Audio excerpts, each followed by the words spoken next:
Hey everybody, Jonathan Bailor back with another SANE show, and delighted to have friend of the show as well as my personal friend Leanne Ely joining us today to talk about her wonderful new book and to give us some practical tips to help us stay sane in the kitchen. Leanne, how you doing today?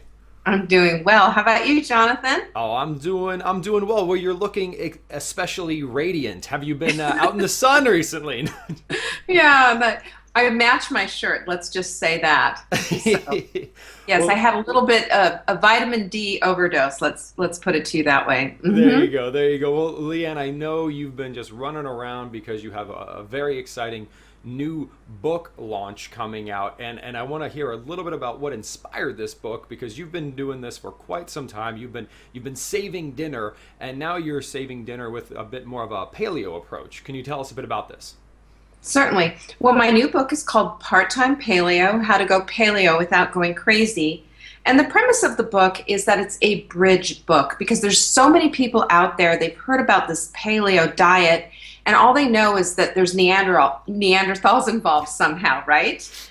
And so what I'm doing is taking the mystery out, taking the CrossFit out. Not that there's anything wrong with CrossFit, but there's a lot of people out there that just don't want to just give up the grains, give up the dairy, and go to the CrossFit gym. And I'm showing people that there's another way that they can do this, and that, believe it or not, paleo is friendly toward the family. And I show them how to do that as well.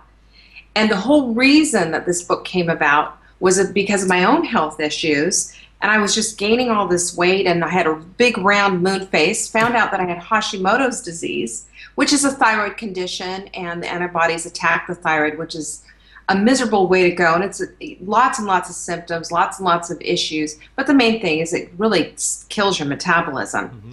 And when I heard about being paleo, I embraced it because I thought, well, if anybody knows anything better about how food can really heal your body, it's me, because I've seen this happen before again and again. I've had testimonials from people again and again saying this. And what paleo diet is really is the ultimate anti-inflammatory diet. So it really kills the inflammation.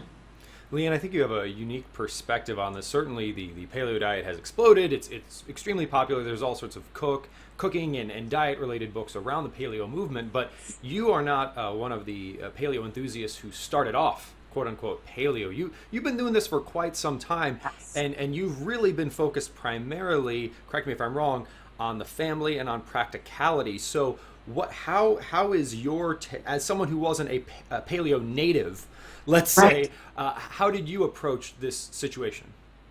That's a great question because I came through the back door instead of the front door, if that makes sense. Hmm. So the back door approach to me was I had been reading, and as a matter of fact, Rob Wolf's book, everybody read that, and that was one of the first things that I read. And it just, this whole thing about cooling off the body and bringing in the inflammation down, and this is how we ate, and it was before the whole agricultural movement. I mean, all of this stuff was new to me. From Hmm. where I stood, it was just eat whole grains, Hmm. go low fat dairy. I mean, this was my whole approach, and this is how I was trained as a nutritionist over 20 years ago. Hmm. So obviously things really changed. I had to really shift my thinking, and I looked at the research, and I looked at all of this, and I thought, well, let's apply it to yourself and see how it works. And it worked like a charm. And I'm happy to report, I think I shared with this last time I saw you, I think last month, I shared with you how my antibodies had come down from 3,000, which is ridiculous, practically bedridden, all the way down to under 100, and I'm almost at a normal range Wow. for having an antibody count. So, I mean, that's huge, and a lot of it did a lot of things, but diet is always core, right?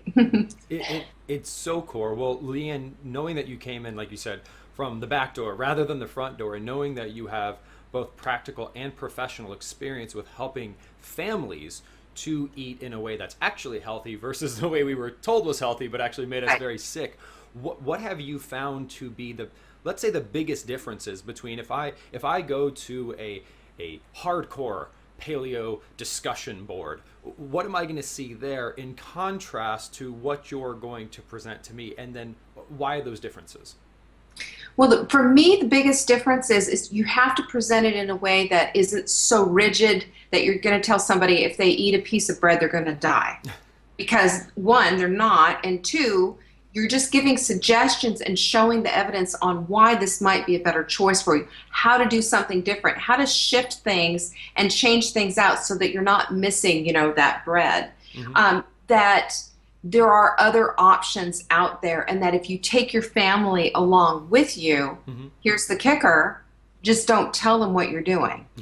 Yeah. I know that sounds crazy, but really, give them a baked potato, but instead of giving them a white potato, give them a purple potato, because purple potatoes have that many more nutrients, and also the phytochemicals, you can see them, all that color. When you eat by color, you certainly know. Yes, it's going to be higher carbohydrates, and yes, it's maybe not the very best primo paleo choice, but it's certainly not, death on a plate. It really isn't.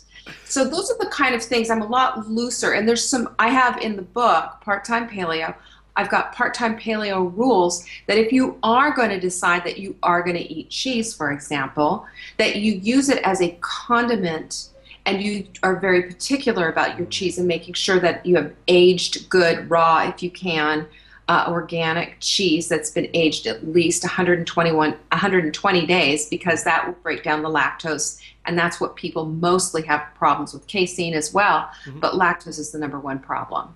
So those are some of the things. It's a little more tolerant, and the most hardcore paleoistas out there might say, oh, well, But on the other hand, this isn't a hardcore paleo book. This is a book for the curious and for the people who are thinking, maybe I want to cross over that bridge and maybe I don't. But here are some really cool recipes in the meantime. And if you have to, throw some rice in there. Nobody's going to come blow up your house. just don't post on it. Just don't post about it in certain discussion groups. Stay off the boards. Yeah, somebody will blow you up. So, Leanne, what have you seen in your own family and in your practice as being the 3 or so biggest turnoffs to this ancestral, just eat foods found in nature type lifestyle? And basically, if you could help people with 3 things to help them start to make this transition to, and I think you would agree, even say, our goal is to make everyone paleo. Our goal is to get everyone eating a anti-inflammatory, nutrient-dense foods that are going to heal you. So what are the biggest steps we can take today that are unique to your book and help us to overcome some big barriers that people may have if they think it's the caveman diet? Well, I think once people start to embrace this idea of nutrient density, for example, and understanding and recognizing that foods that are colored all the way through, like I say, the purple potato versus the white potato, berries instead of an apple, these different foods have such nutrient density, and they just start to recognize that and add those in, it crowds out the worst choices. So I've seen this with myself, I've seen it with my family, and I've noticed that rather than say, give up sugar, because everybody's like, oh, let me scratch my head. Is that we're going to tell me to give up sugar? Everybody knows that sugar's bad. It rots your teeth. It rots your body. It addicts you. Everybody knows that.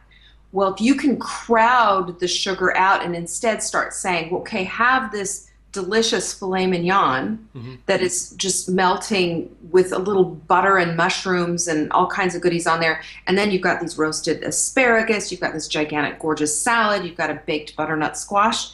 Where's the room for the sugar? There's no room there.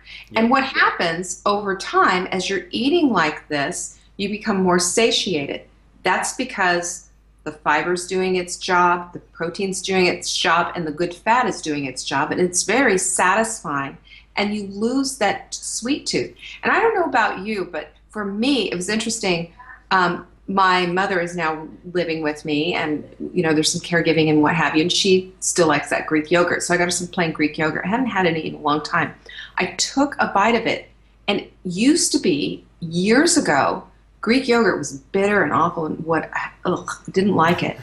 I tasted it this time, and it tasted sweet. So I checked the label.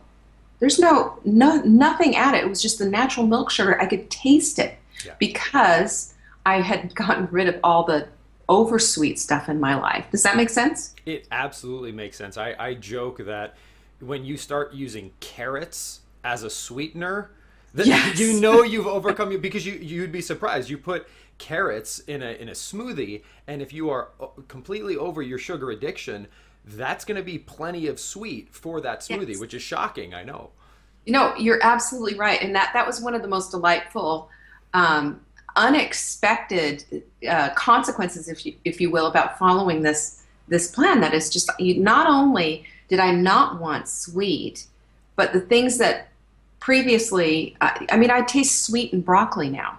Yeah. You can taste the sweetness that's naturally occurring in foods that you would have never thought had sweet. And that's a big relief for a lot of people because I know there's a lot of people out there that are so addicted on sugar, to sugar. And we all know, that it's as addictive, if not more so than heroin. There's a lot of different things that, you and I both know and have read and written about and spoken about. But being able to just crowd out the sugar with the good food and just rejoicing in the fact that there's butter melting on your steak. Right? Well, Leanne, so Real butter. I think we're all on board with this idea. I think we're all on board with the idea that sugar is bad for us, like you said. I think we're all on board with progress rather than perfection, which it sounds like is the message of your new book, Part-Time Paleo. But what about our kids and what about our spouses? I realize, and I love your recommendation that we don't tell them I'm going to change everything, but Right. when it's time for dessert, what do we do? Or when it's time to pack the kids' lunch, what do we do? Well, I mean, lunches are always going to be a challenge because, especially if you're, the standard PB and J. But wraps and using a wrap. There's paleo wraps out there. There's, you can go with a corn tortilla, an organic corn tortilla, which is a part-time paleo fix, by the way. You can go with something like a lettuce leaf. Kids aren't going to be necessarily climbing on board. So if you can give them things that they can pour, like a pasta sauce that they can pour out and put on zucchini noodles that you make. My kids, I mean, yeah, little kids like that and will eat that. So you have to really experiment and see for the lunchbox, what exactly can I do and get away with. And those little bento lunch boxes are fabulous because they have little compartments for everything. And if you put a little bit of this and a little bit of that, everybody's going to have a really good time with it and not be so freaked out that there's, the PB and J's missing. And then for your spouse, I think that we need to, as, their partner, say to them, look, this is what I'm doing, and these are the reasons why it's important. Here's the research. Can we have an intelligent discussion about it? Mm-hmm. And not in a condescending way, of course, and just see if we can't get to some kind of an understanding. My husband is not 100% on board, and we've got all kinds of stuff in my pantry. If somebody walked in there, they'd go, "Oh, what's this?" And I'd have to say, "Well, my husband happens to like those stupid crackers that I didn't consider." But we have to realize we're sharing our space with other people, and they're not necessarily going to come on board. You have the opportunity to cook for them, but you don't necessarily need to take away everything. Just crowd it out and then find suitable swaps. And even in the dessert department, I mean, it would be better for you to make like a chocolate flourless cake for a birthday using fabulous organic chocolate and just the best possible ingredients that you can for the rest of it. And then, you just go with the very smallest sliver, or you don't have any and you give it to the rest of the family. Those are the kind of little choices that we make along the line. Mm-hmm. And one last thing, and I will say, if you have little kids and they go to a birthday party and you walk in and there's Doritos and M&Ms and Cokes and everything else there, you just let them go. You don't say to your kid, here's what my child can have, and hand Ziploc bags to the hostess, with their little snacks and all this other stuff. What happens is your kids are going to start to make the correlation that when I eat this way, then I feel good and I don't want to eat this stuff. My kids did it, and I swear it's true. They get it. They can dial into that. Leanne, this really rings true to me because we often hear this eat like your ancestors message, but then at the same time, we also hear eat like grandma ate. And grandma had bread sometimes, and grandma had potatoes, and grandma had cake on occasion. But, and people might be shocked to hear me saying this because I'm Mr. Don't eat starches and sweets, but I think there's two messages. One is if you're sick, if you're very sick and you're trying to heal yourself, you're going to have to take a little bit of a different approach than if you're otherwise healthy and are just trying to continue your health. Just like if you broke your ankle, you might need to stay off your ankle completely for a little bit until your ankle heals. But I think what we're talking about here, especially with the family, is, and correct me if I'm wrong, but this is less of a nutritional, hardcore nutritional therapy to quickly cure disease, but rather like you said, a bridge to say, if you're not ready to just jump off the deep end yet, here are some steps you can take that are in the spirit of the paleo movement and founded, backed by the same research. But again, they're going to give you more of that on-ramp. Exactly. That's exactly right. I mean, that on-ramp is so important. And, I think what you said too is it's important. And that's a really good way to look at it, that you've got grandma or great grandma's way of eating, and then you've got our ancestral health. So let's combine the two. Mm-hmm. And grandma certainly didn't drive through the drive-through, did she? Yeah. And either did our ancestors. There was no such thing. And when grandma baked a cake or something, it was maybe for Sunday dinner. They didn't have it every night. Mm-hmm. After, it was for celebrations, and the food was, good, whole, well thought out meals. It put some thought into it. It wasn't just, here's some crap that I'm going to rip the plastic off and stick it in the microwave, and here's dinner, folks.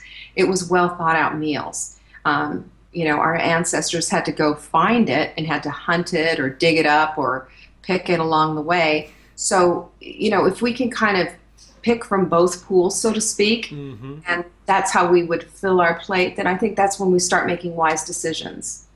Leanne, I want to close, and this is really your area of expertise, because one of your claims to fame is your other wildly popular book, Saving Dinner, and let's talk about grandma for a second. The world that grandma lived in, let's talk about specifically grandma, was very different in terms of grandma's roles and responsibilities and society's expectations on her. In the modern world, where, like the cover of your book Saving Dinner, where women are expected to have a cape and be like a superwoman because they have to do everything. So let's say we buy into everything we're talking about here. Got it. We want to make good, truly healthy, nutrient-dense meals, but I'm working a 12-hour day and I've got 3 kids and a husband that doesn't really help out. What do I do? Well, the first thing is that you need to recognize that you're not a one-man show, mm-hmm. that you have this lovely family, a spouse who is just as able-bodied as you are, and your children, which that's your little tribe, and those little people need to be helping as well. Mm-hmm. So everybody can help out, and though it's harder in the younger years because it involves a very messy kitchen, because you're training kids how to cook, and the water's going everywhere as they're cleaning the lettuce, and you know the whole thing, and it just takes longer. But if you spend that time, that is an investment that you will never regret. Because when my daughter turned 12 years old, she cooked a meal all by herself, cleaned it up all by herself, and when she was a freshman in college, she cooked for her college dorm Thanksgiving dinner. Nice. So it is something that can be done, and it's something that can be trained, and especially your husband, I'll tell you what, they're good in the grocery store. They take forever if they're not used to this, but they are good in the grocery store. And they're good helpers at home, and if we all did this together and we consider it a family privilege and not a chore, and not somebody, nobody likes being a martyr. Who likes that? And who likes being around a martyr? It's boring, it's dull, and everybody rolls their eyes. Oh my gosh, I don't want to listen to this. Why do I have to do everything? No, you don't. Everybody together, bring them in. And if you've been doing that, bring your family in and say, hey, that's it. I'm not doing this anymore. What I need to do is get on board as a family and bring them in. They'll Yeah. do it. And what a wonderful gift to give your children. This is something that they can carry on throughout their entire lives. So many people today, they just don't know how to cook. So not only instead of thinking, oh my God, how am I going to cook all this stuff? Well, it's almost like that teach a person to fish versus give a person a fish. You can cook for your kids if you want, or you could teach your kids to cook and then you don't have to worry about it. And they can take care of themselves for the rest of their lives, which is amazing. Absolutely. I mean, you would teach your children to floss their teeth. You would teach your children how to bathe and how to take care of themselves and wash their clothes. Why wouldn't you teach them to cook and how to pick their food? We have to do this. This is setting our children up for success in life. And feeding yourself is one of the most important healthy tools that you can give them.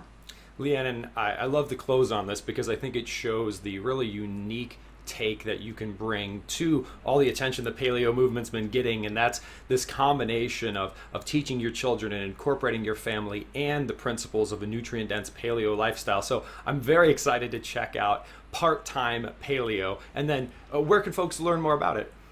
Well, if they go to savingdinner.com, they can find out all about it. There's a banner right there about Part-Time Paleo. And parttimepaleobook.com is also out there, and there's extra goodies there. For people who already bought the book, they can check out extra goodies that didn't make it into the book, but I put it on the website.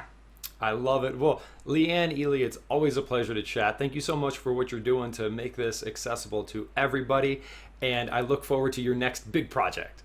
Oh, thank you, Jonathan. It was a pleasure. Well, listeners and viewers, I hope you enjoyed this chat as much as I did. Again, our wonderful guest today is the always delightful Leanne Ely. The book we've been discussing is Part-Time Paleo. Be sure to check it out at savingdinner.com. And remember, stay sane.